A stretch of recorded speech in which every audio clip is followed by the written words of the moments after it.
Bom dia, boa tarde ou boa noite para os meus alunos do nono e do sétimo ano de 2021. Nós estamos ainda no segundo bimestre e vamos começar mais uma aula assíncrona, ou seja, a aula que não é ao vivo pela plataforma Rio Educa em Casa, mas que vai estar lá disponível no Google Sala de Aula de vocês.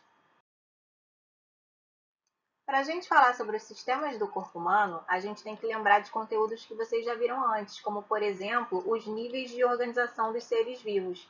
Vocês aprenderam que o nível mais básico de organização de um ser vivo é a célula. A célula em organismos pluricelulares podem se multiplicar formando os tecidos, né?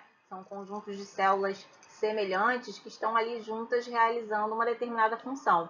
Vocês viram que os tecidos, quando estão integrados, trabalhando juntos, formam os órgãos. E os órgãos, trabalhando também de forma integrada, vão formar os sistemas. Os sistemas, eles compõem um organismo inteiro. Cada sistema é um conjunto de órgãos que vão executar funções mais complexas dentro de um organismo. Então, tudo isso vocês já viram antes, não é nenhuma surpresa. O nosso corpo possui vários sistemas. E aqui existe uma imagem mostrando alguns deles. Ó. Sistema cardiovascular, o sistema respiratório, o sistema digestório, o sistema nervoso, sistema endócrino, sistema excretor, o urinário, o sistema esquelético, o sistema muscular, o sistema imunológico, o sistema linfático, enfim. São vários sistemas que formam o nosso organismo. E aqui, em cada uma dessas imagens, está mostrando justamente o quê? O conjunto de estruturas e órgãos que formam cada um desses sistemas. Vamos então começar a falar sobre o sistema endócrino, que é o primeiro a ser abordado no material Reeduca do nono ano. O sistema endócrino ele é composto por glândulas que controlam várias funções do nosso organismo. Como é que elas fazem isso? Produzindo e secretando substâncias químicas que a gente vai chamar de hormônios. Aqui nessa imagem ao lado, a gente tem as principais glândulas do sistema endócrino bem representadas. Aqui na região do cérebro, na cabeça, a gente tem a glândula pineal e a hipófise. Na região do pescoço, a gente tem, por exemplo, a tireoide. Na região abdominal, temos o pâncreas e as suprarrenais, que também podem ser chamadas de adrenais. E aqui na região pélvica, a gente tem as glândulas sexuais, as glândulas reprodutoras, que são os testículos nos homens e os ovários nas mulheres. Mas o que são essas substâncias químicas que a gente chama de hormônios? São substâncias que atuam como mensageiros químicos lançados na corrente sanguínea. E elas são lançadas na corrente sanguínea justamente para poderem agir em diferentes órgãos e células do corpo, mesmo que elas estejam longe dessas glândulas. Então, eu botei um exemplo aqui, representado na imagem, que explica direitinho por que são chamados de hormônio. Hormônio é toda substância química produzida por alguma célula endócrina que vai ser lançada no interior dos vasos sanguíneos. E uma vez no interior dos vasos sanguíneos, o sangue vai levar essa substância até a célula-alvo ou até o órgão-alvo, onde ela vai disparar alguma reação, alguma atividade que essa célula está sendo demandada pela glândula, tá? Então, hormônios necessariamente são substâncias químicas produzidas por glândulas que vão ser lançadas nos vasos sanguíneos. E por meio do vaso sanguíneo, do sangue, vai chegar às regiões onde ela quer ter algum tipo de ação. Para fechar a aula de hoje, a gente vai falar sobre as glândulas e seus principais hormônios. Para isso, a gente vai usar a imagem que a gente usou no início dessa aula para a gente localizar as glândulas no nosso corpo e vamos pontuar os principais hormônios que foram citados na apostila. O primeiro deles, a gente vai falar sobre o hormônio melatonina, que é secretado pela glândula pineal, que fica aqui na região da cabeça, do cérebro, tá? O hormônio melatonina ele é responsável pela regulação do nosso relógio biológico.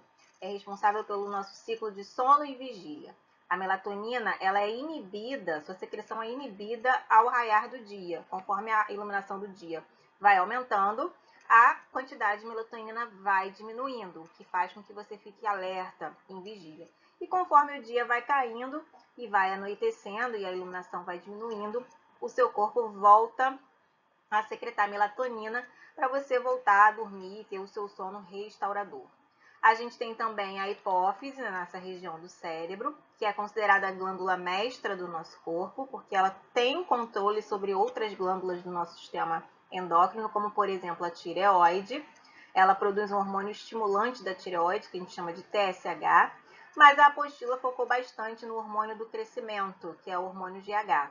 Esse hormônio ele vai estimular o crescimento dos tecidos e contribuir na determinação da altura de uma pessoa que está em crescimento. E esse hormônio também regula o metabolismo do corpo. Então, o hormônio do crescimento, por exemplo, em crianças é muito importante porque é secretado durante o sono e é responsável pelo crescimento. A gente tem a tireoide, também aqui na região do pescoço, que produz os hormônios T3 e T4. Esses hormônios eles vão regular o seu metabolismo, ou seja, vão regular as reações químicas do nosso corpo. E é assim, através desse controle da tireoide, que a gente vai saber como é que o corpo vai usar e armazenar direitinho a energia.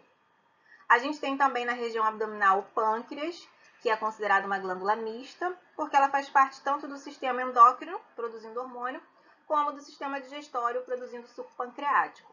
Então, como glândula, como sistema endócrino, ela vai produzir os hormônios insulina e glucagon, que regulam a glicose no nosso sangue. A insulina diminui a concentração de glicose no sangue e o glucagon aumenta conforme a necessidade do nosso organismo.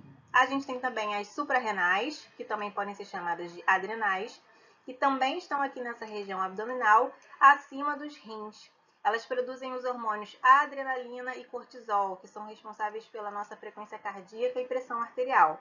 A adrenalina é o hormônio muito importante para aquele fenômeno de luta ou fuga, que está totalmente ligado à nossa capacidade de sobreviver. E o cortisol está muito ligado ao estresse e ao controle da ansiedade no nosso organismo. E por último, a gente tem na região pélvica as glândulas sexuais, as glândulas reprodutoras ou gônadas, que nos homens são os testículos e nas mulheres os ovários. Nos homens, os testículos produzem o hormônio testosterona, que vai dar ao homem as características sexuais masculinas, como mais pelo no corpo, no rosto, né, proporcionando a barba, a voz mais grossa, a estatura maior, a maior quantidade de massa muscular, tudo isso graças à testosterona. E as mulheres têm na produção aqui do seu ovário o estrogênio e a progesterona. O estrogênio é o hormônio que está relacionado às características sexuais femininas, né, às curvas da mulher, às mamas, que são maiores do que nos homens, a pouca quantidade de pelo, menos massa muscular, estatura um pouco mais baixa. Então, os hormônios de estrogênio, eles são responsáveis pelas características sexuais das mulheres. Já a progesterona está relacionada à gravidez, ao processo de gestação, né? Para ele conseguir, desde um embrião, chegar a um bebê bem nascido, a gente precisa da ação da progesterona segurando esse processo ali no útero, tá? Então, por hoje é só e eu espero que vocês tenham gostado. Aí vocês vão fazer a atividade que está sendo proposta e na próxima semana a gente passa para o próximo sistema.